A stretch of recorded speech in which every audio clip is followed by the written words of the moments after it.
হয়তো মনে মনে কত ভাবছে, নিজেকে কত দুষছে, আর আমি বাবা হয়েও তার সামান্যটুকু কর্তব্য পালন করতে পারছি না। কর্তব্যের কাকা দৌড়ে যে হারিয়ে গেছে মাস্টার জেঠু, ওকে কখনোই সম্ভব নয়।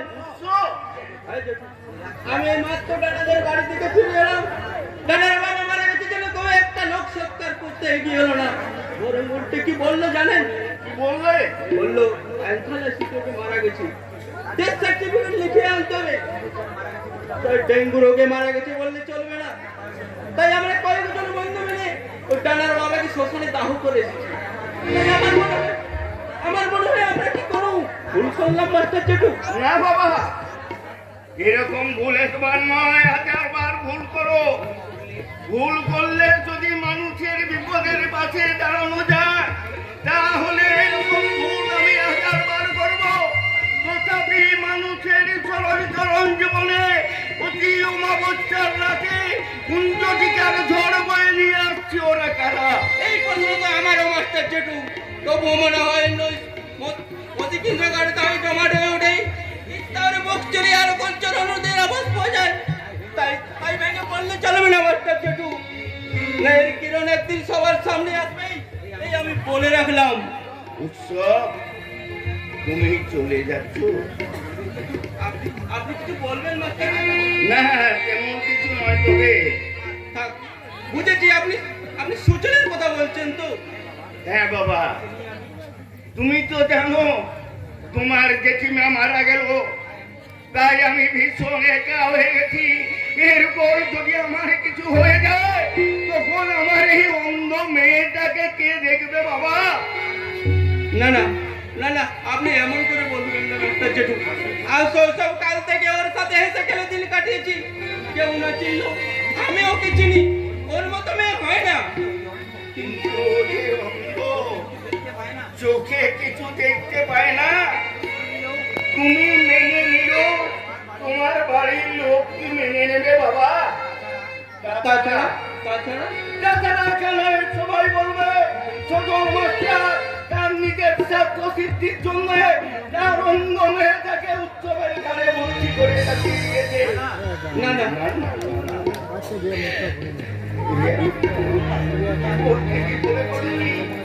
তুমি বিশ্বাস করো উৎসব, তোমার এত বড় ক্ষতি করে দিতে আমি পারবো না। তুমি বিশ্বাস করো বাবা,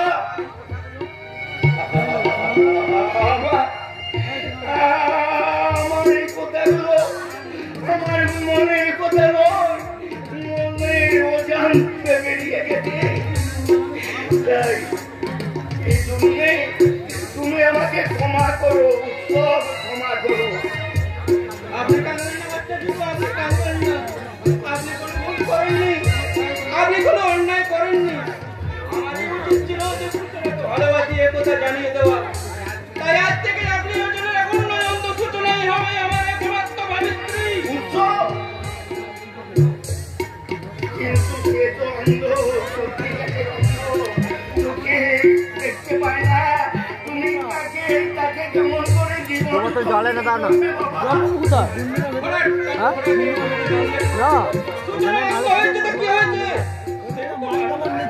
তার মধ্যে তো শিক্ষা চেতনা অন্ধকার রয়েছে, কিন্তু তার অন্ধকার জীবনে অন্ধত্ব হয়ে আসছে। জীবনটাকে আমি ঘুরিয়ে মতো উড়িয়ে দিয়েছি দিকে। তাহলে সূচনাকে ভালোবাসি এ কথা নয়। সূচনার ভালোবাসা আমার একমাত্র কহিনুর, কহিনুর ভালোবাসা আমাদের সবের মনে একটা আলো জ্বালাবে, আমি বলে রাখলাম।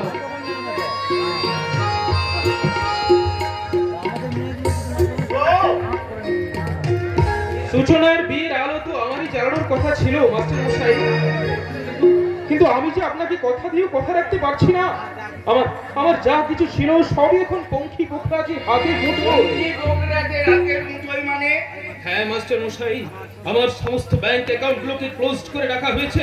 আমি মানসিক সুস্থ না হওয়া পর্যন্ত একটা টাকা আমি তুলতে পারবো না। তাই কোন ডাক্তার আমাকে সার্টিফিকেট লিখে দিতে চাইছে না।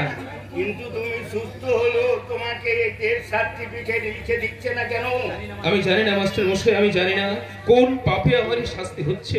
তবে তবে এতটুকু জানি, আমার ভাই অরণ্য যদি একটি বারের জন্য আমার কথা ভাবতো, তাহলে তাহলে এত বড় বিপদে আমাকে পড়ে থাকতে হতো না। অরণ্যকে তুমি তোমার ভাই বলে সম্বোধন করতে পারছো? শাওন, যে ভাই তোমাকে আগুনে পুড়িয়ে মারার কথা ভেবেছে, যে তোমাকে বেশি চিনছেন, যে পাগল করে রেখেছে, তুমি তোমার চাকরিকে বুঝিয়েছো, তুমি তাকে ভাই বলে সম্বোধন করতে পারছো না মাস্টার মশাই, না, এমন কথা আপনি বলবেন না। ভাই বোন এ দুটো শব্দ যে পৃথিবীতে আমার কাছে শ্রেষ্ঠ আপনজন। ওরাই তোমার শ্বাস, ওরাই তোমার প্রশ্বাস। ওদের ছাড়া আমার জীবন যে আরো মূল্যহীন হয়ে পড়ে মাস্টার মশাই। এই জন্য সুজাতার বদলে আর এক সুজাতা তোমাদের বাড়িতে ঠাই হয়েছে। তোমাকে বিষের সঙ্গে মদ খাইয়ে তোমাকে পাগল করে রেখেছে, ইঞ্জেকশন দিয়ে তোমাকে সব সময় পাগল করে রেখেছে। এরপরেও তুমি তোমার ভাই বোনদের প্রতি কত স্তুতি গাইবে শাওন? মাস্টার মশাই, আমি জানি শাওন, আমি জানি শাওন, পাহাড়ের চেয়েও অগাধ সলিল তোমার, পাহাড়ের চেয়েও ভাই বোনদের প্রতি তোমার ভালোবাসা। তাই আমি বলছি, কেউ সেই ভালোবাসায় যদি ভিত মাতিয়ে দাও, তাকে উন্নতি বলে ভাববে নাকি? তবু আমি বলছি, তোমাদের মতো আজকের ভাই বোনেরা তোমাদের মতো দাদাদের গালে চোর মারে, তারা তোমরা সর্বস্বরূপ করে রাস্তায় দাঁড়ায়, তাহলে নাটকে দৃশ্যপটটা যে অসম্পূর্ণ হয়ে যাবে বাবা।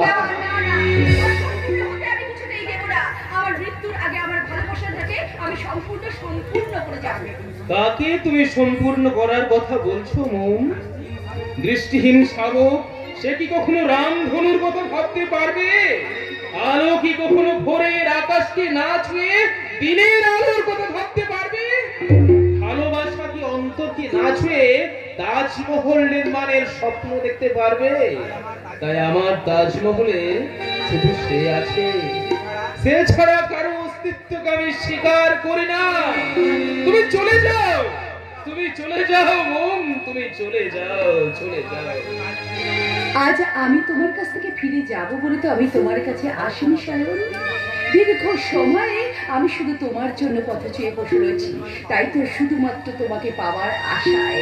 তাই তো আজ বিধাতা আমার ভাগ্যের কাছে হার মেরেছে। নইলে যার 12 বছর জেল কাটার কথা, তার আগেই কি করে আমি ছাড়া পেয়ে গেলাম বলো তো? তুমি ফিরে এলো, তোমার ভালোবাসা যে কালি হয়ে গেছে মম, সেই কালি দিয়ে আমি কেমন করে ফাগুনের রং ছড়াবো তুমি বলতে পারো? ফাগুনের রং ছড়ানোর কোনো দরকার নেই শায়ন। তুমি তোমার মনের কালি দিয়ে তোমার কবিতাগুলোকে সব কালো করে রাখো, তবে সমাজের কোনো মানুষ আমাদের ঘৃণার নজরে কখনো কোনোদিনের জন্য দেখতে পাবে না। না না, দেখবে না, কেউ কখনো আর কোনোদিন আমাদের ঘৃণার নজরে দেখতে পাবে না। দাঁড়াও,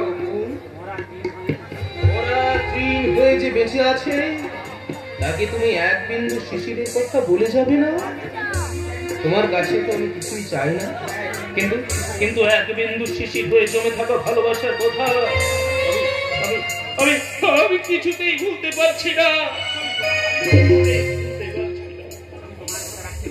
আমি তোমার কথা কখনো কোনোদিনের জন্য রাখতে পারিনি শায়ন।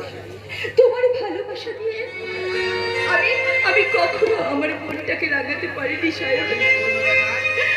অনেক পুরনো ব্যথা, অনেক পুরনো স্মৃতি আজ আমার মনের মধ্যে জেগে উঠেছে শায়ন। তাই তো পারিজাত হয়ে তোমার ভালোবাসার শুকনো ডালে আমি তার রেণু কিছুতেই আর নিতে চাই না। আমার সব গন্ধ আজ যে চিরকাল চিরদিনের জন্য হীন হয়ে গেছে শায়ন, হীন হয়ে গেছে। তুমি কি বলছো? আমি ঠিক কথাই বলছি শায়ন। আজ আমাকে তুমি বিদায় জানালে, নিয়তি যে আমাকে কিছুতেই বিদায় জানাতে চাইছে না। নইলে জেল থেকে ছাড়া পাওয়ার পর আমি কেন এখনো পর্যন্ত তোমার কাছে ফিরে আসতে পারলাম না বলো তো? একটা জায়গা আর তোকে আমি জেলের দিকে পা বাড়াতে দেবো না। প্রয়োজন হলে আমি আইনের সঙ্গে একাই লড়বো, কিন্তু তোর প্রতি কোনো অন্যায় আমি কোনোদিন বরদাস্ত করবো না। তার আগে তুই বল মা, তোকে জেল থেকে ছাড়িয়ে আনার জন্য আমি যে গাড়ি পাঠিয়েছিলাম সেই গাড়ি ফিরিয়ে দিয়ে তুই এতদিন কোথায় ছিলি রে মা? বাবা, আজকাল অনেক বাবা মায়েরাই ছেলে মেয়ের সম্পর্ক মেনে নিতে পারে না, কিন্তু আমি মেনে নিয়েছি। আমার এই ভাঙা গরুর গাড়ির মতো সংসারটাকে এই উত্তরের মতো ছুটিয়ে এনে যেতে পারে এই মনের মতো মেয়ে। তাই এই বউই হবে আমার এবারের একমাত্র বৌমা। কাকে আপনি বাড়ির বৌমা করে নিয়ে যেতে চাইছেন দীপসাগর কাকু? আকাশ দুর্ঘটনায় নিহত একটা এরোপ্লেন, সেই প্লেনের আপনি গাড়ি চালাতে পারছেন না, তাকে নিয়ে আপনি আপনার বাড়ির গৃহবধূ করে নিয়ে যেতে চাইছেন? তুই কি এত ভাবছিস মা? শুনকো, আমি আত্মের লড়াই করে তোদের দুটো জীবনকে আমি ছিন্ন ভিন্ন করে দিতে পারি না। তোদেরকে আমি বিয়ের পিড়িতে বসাতে না পারলে আমি যে নিজেই নিজের কাছে হেরে যাব না। আমিও তাই চাই দাদার পীর সানাই বাজু, সারা বাড়ি আনন্দে মেতে উঠুক। এই মোমের মতো লক্ষ্মী সুন্দরী মেয়ে এবারের বউ হয়ে আসবে, এ তো খুব আনন্দের কথা। হ্যাঁ অরণ্য, তুই আমার উপর রাগ করছিস দাদা? হাজার হোক, তোর সঙ্গে আমার রক্তের সম্পর্ক, আর সেই রক্তকে তো আর অস্বীকার করা যায় না। তাই এই রুমকে আমি বৌদি হিসাবে মেনে বলেই ঠিক করেছি। ভূতের মুখে রাম নাম প্রত্যাশিত নয় অরণ্য। বাবা, তুই কি বলতে চাইছিস আমি সব বুঝি। সংসার আজ আমার হাতে লণ্ঠন ধরিয়ে দিয়েছে, জীবন আমার কাছ থেকে আজ মুখ ফিরিয়ে নিয়েছে। তাই তো এই সমাজ সংসার আজ আমাকে অস্বীকার করেছে। তাকে আপনি কেমন করে আপনার বাড়ি বৌমা করে নিয়ে যাবেন দীপসাগর কাকু? তাহলে তুই কি সায়নকে ভালোবাসিস রে মা? এ বিয়েতে তোর কি কোনো মত নেই? এতে মতে অপত যাকে তুই প্রাণ দিয়ে ভালোবেসে মন ছুঁয়েছিস তাকে আজ ভুলে যেতে চাইছিস। তুমি বুঝতে পারছো না বাবা, মোমের এই সামান্য কথাটার অর্থ তুমি বুঝতে পারছো না।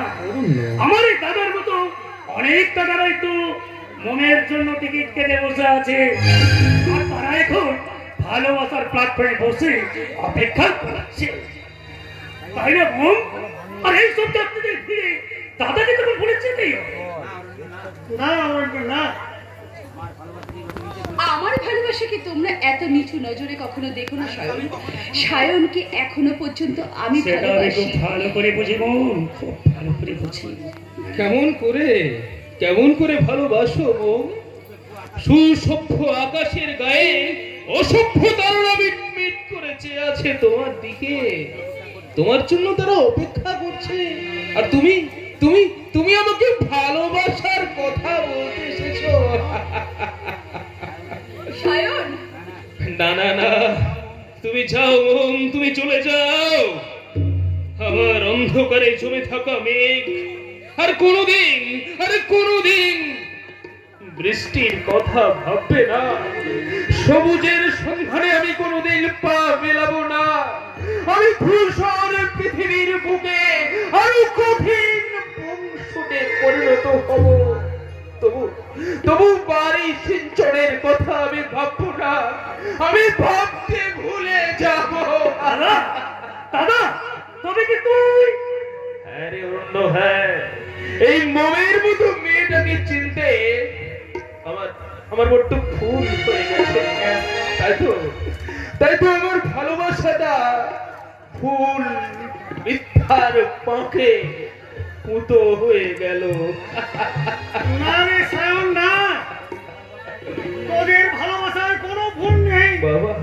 যদি কোনো ভুল থাকে সেটা আমার, সেটা এই সমাজ সংসার সকলে। আমার উচিত ছিল ডাক্তার মলয় সান্যাল খুনের ব্যাপারে এই মোমের পাশে গিয়ে দাঁড়ানো, তাহলে হয়তো এই অভাগিনীকে এই কলঙ্কের বোঝা মাথায় করে বয়ে বেড়াতে হতো না। তাই আমার এই ভুলের জন্য আমি তোর কাছে ক্ষমা চেয়ে নিচ্ছি রে মা, আমি ক্ষমা চেয়ে নিচ্ছি। কাকু না, তুই আমাকে কাকু বলে ছোট করে দিচ্ছ রে মা। আমি তোর কাছে বেশি কিছু চাই না, শুধু একটি বারের জন্য শুধু বাবা বলে আমাকে ডাক। পারবি না রে মা। একবার বাবা বলে ডেকে আমার অক্ষত হৃদয়টাকে পূর্ণ করে দিতে। কাকু পারবো, কাকু পারবো, আমাকে যে যেমন করে হোক পারতেই হবে কাকু। আমি আপনার বাড়ির বউ না হলেও আপনার বাড়ির বউ, তাই তো এই সাকরাইল পরিবারের বউ। হ্যাঁ হ্যাঁ, আমি যে আজ কিরণের বাড়ির বড় বউ হতে চলেছি। এ তুমি আমায় কোন পরীক্ষায় ফেললো গো ঠাকুর? যাকে যাকে কখনো কোনো দিনের জন্য আমার স্বামী করে কাছে পাবো না, যার স্মৃতি আমার মন থেকে চিরদিনের জন্য মুছে ফেলতে হবে, কথা আমার সারা জীবনের জন্য ভুলে যেতে হবে। আমি কখনো কোনোদিন এ বাড়ির বউ হতে পারবো না। এই যে আমার কাছে স্বপ্নের অতীতের বদল, এই অতীতের অতীতশালা থেকে আমি দীপসাগর কাকুকে কখন কেমন করে বাবা বলে ডাকবো, কেমন করে বাবা বলে ডাকবো। বাবার এত কিছু বলার পর তোমাকে এত নীরব কেন লাগছে মন? তবে কি তোমার সমস্ত তাপ উত্তাপ ফুরিয়ে গেছে? তুমি কি নাট্যকার ক্ষিতিশ পাত্রে রচিত ভালোবাসার প্ল্যাটফর্মের নতুন যাত্রীর কথা ঠিক?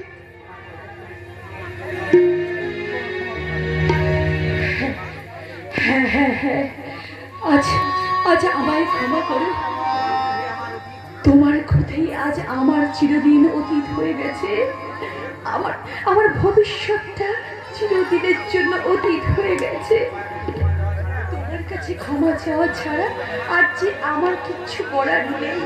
সবার মনের অপারগ আমি, সবার কাছে আজ আমি সম্পূর্ণরূপে অপরাধী। তাই তো প্রভাতের আগে সূর্য কেমন কখনো কোনোদিনের জন্য উদিত হয় না, আমিও তেমনি আমার ভালোবাসার দুয়ারে কোনোদিন আমার ভালোবাসা প্রদান করতে পারবো না, কখনো কোনোদিনের জন্য না। তবে কি সত্যি সত্যি তুই আমাকে ভুলে যাবি রে মা? তুই আমাকে ছেড়ে চলে যাবি? তুই কি ভুলে যাবি তোর জীবনের হাসি কান্না, তোর জীবনে কান্নার গান কি তুই আর গাইবি না রে মা? হাসি ছিল, গান ছিল, সাথী ছিল সাথে।